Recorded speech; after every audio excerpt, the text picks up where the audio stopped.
Good evening, one and all. Welcome to our playoff edition, enlarged edition of Hometown Highlights. As we all know, the playoffs run into the month of November, well into the month of November. We got a huge one tonight, though, pre-district edition. A lot of great games to talk about and highlights to show you. We start our coverage with the first ever meeting between Central Lake and Onekama in football. Both teams coming off playoff appearances last season, both riding a wave of momentum entering this Division 8 pre-district. The home team Portagers have won 4 straight, while the visiting Trojans have won their last 6. Great venue, by the way, Onekama. I hadn't been there until tonight, and those guys have a classy stadium there, and a great DJ was rocking the tunes pre-game. But during the game, a couple great plays from the home team Portagers. Randy Pinetta tosses to John Acton, and he is in action, and he even gives us a little hurdle. He's ready for track. I don't know if he's 110 highs or 300, but I'm sold on him. Then Jacob Buntler shakes a couple tackles, shakes a few more. How about he shakes a few more? He looked like he was going to go right. He decides to take a left. Great call on the fly, Jacob, because you got yourself a touchdown, 60 yards total, and a crazy play that looked like it was going to be for peanuts. Turns out to be a great score for Portagers, 7-0. Trojan defense, though, would stifle Onekama at times. Here's a wall of Central Lake defenders threatening Piena.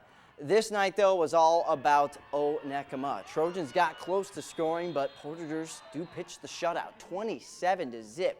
Your final tonight. The other half of that district, right up M22 with Frankfort hosting Baldwin. Panthers versus Panthers. A Panthers got to win. It's guaranteed. Last part of the first half, Baldwin making plays to get in the red zone. 2 big runs by Darren Copeland, their QB. Direct snaps, takes it himself, assesses his options, gets some impressive gains. In the end, they turn it over on downs. Under a minute left for the home team Panthers. Kenny Frieswick finds Ethan Mills, and Ethan, kind of like Montler, is going to scout his lane there, and scouting well done.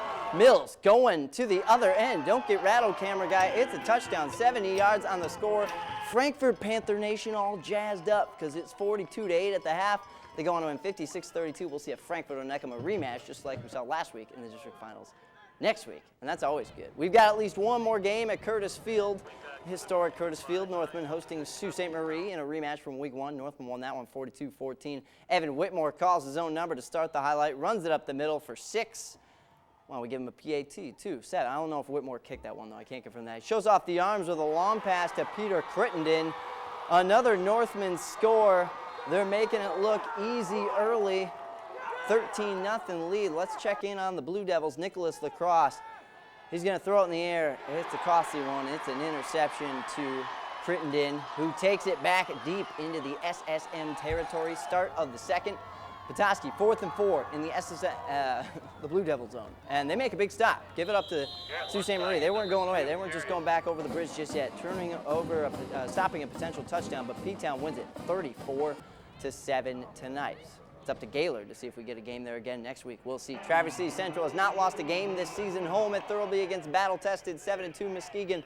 Trojans on defense. Travis Campbell bringing in the Big Reds QB Khalil Pimpleton for a 5-yard loss, but Pimpleton shakes that dirt off his shoulder, gets right back up. 30 yards on the scamper. Yards, if you leave out your D's in your sentences, like me, I guess. Stepped out at the 9-yard line. Same drive. Terrian Hill McKay pops into the highlight for a 9-yard score. Then Pimpleton through the air. Ja'Cory Sullivan takes it to the goal line, loses it, but this is just kind of the momentum for Muskegon tonight versus Central. They gave the touchdown to Muskegon, 14-0. Second half, Reagan Cotton of the Trojans puts one through the air to one of his good teammates, John Pupil. That's a first down for the Trojans, trying to get some momentum going. The Muskegon 8, but they turn it over on downs. Pimpleton again at work, takes it from the 10.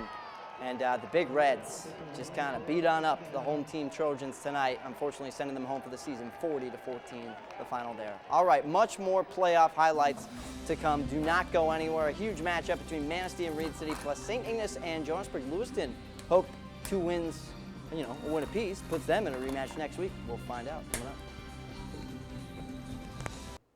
2 of Northern Michigan's biggest football programs have met a combined 39 times.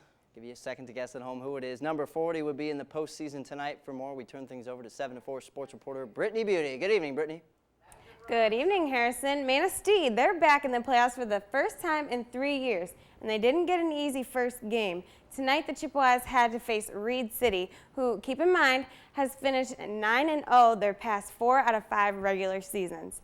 And by the looks of it, tonight, well, their hard work is carrying over into the postseason as well. Right off the top, Reed City's up 8-6, and here Leland Yonkin passed it off to Colin Hatfield, who got brought down out of bounds.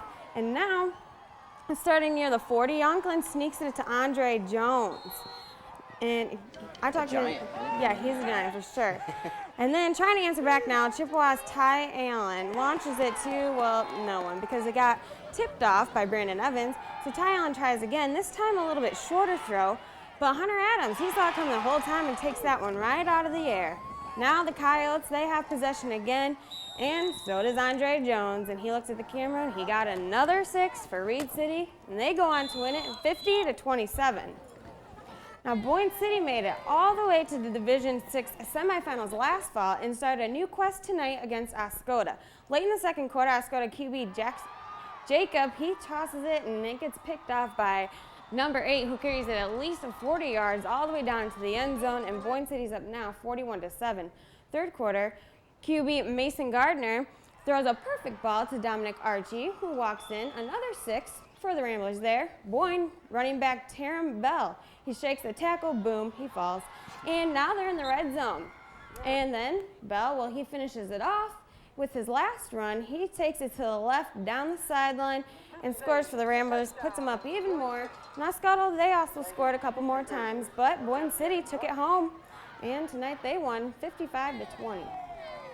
Thank you, Brittany. That's right. Boyne will be home again next week, I believe, hosting Calumet in the district final. 5-4 Escanaba, not only getting the playoffs, but they're hosting a 6-3 Big Rapids team. Go figure, D4 pre-district. Logan Lamb on the lamb on that QB scamper. Home team likes it. 7-0 lead. After stopping the Cardinals again, the Eskimos got back to action. Braden Papineau, 11 yards out, pounds his way in the end zone. Eskimos up 14-0 before the half, though. Cardinals to the air, Braden Childress to Jeffrey Davenport. Celebration in Cardinal country. You see some of those fans made the trip north of the bridge. Eskimos led 17-6 at the break. Fourth quarter, Eskies up by 3, but Childress, options left, pitches to Deshaun Griffin, and he's in the end zone. Cardinals get the big road win tonight, 21-17. The final. Big Rapids, big winners. Back to Division 8, where St. Ignace and Newberry are meeting for the second year in a row in the pre-district. The Saints got off to a quick start first quarter, handing the ball to running back Mitchell Peterson on a misdirection handoff. Splits the defense, 21 yards on the score. A bit later, the Saints made another drive down the field. Gage Kresge, have you heard his name before? We're not done hearing his name. Gutsy pass to Andrew Goldthorpe. And the Saints were rewarded on the very next play. Kresge, told you, he's coming back for more. Punched it in, goal line. Indians didn't go quietly, though. They got a QB named John Paramsky. Beats the blitz, the ballroom blitz, gets the pass to Adam Hildebrandt. Gain of 30, Paramsky showed he can not only throw, but he's going to bring down Kresge. Ripping the uni down to the grass. But this is on St. Ignace's home turf just for the half. Saints threaten again. And Josh Hood, boom. Big play there. Into the locker room at halftime, still hoping to rally from the 36 deficit was Newberry, but the Saints get the win 50-20. So who are they going to play next week? Well, the winner of this game, a pre-district rematch from last year, Hillman, Johnsburg, Lewiston. Hillman launches a pass to start this one off, but the Joburg defense reads it well. Brandon Huff, a lot of defense tonight, which is important come playoff time. Huff picks it off. We've seen him in a lot of highlights for offensive purposes, but he can play both ways. Hillman's defense would answer. Dylan Stanky picks it off, and we're going to go back to the Huff offensive show because it was only a matter of time. Pitches it to Logan Huff, who takes it in for the score.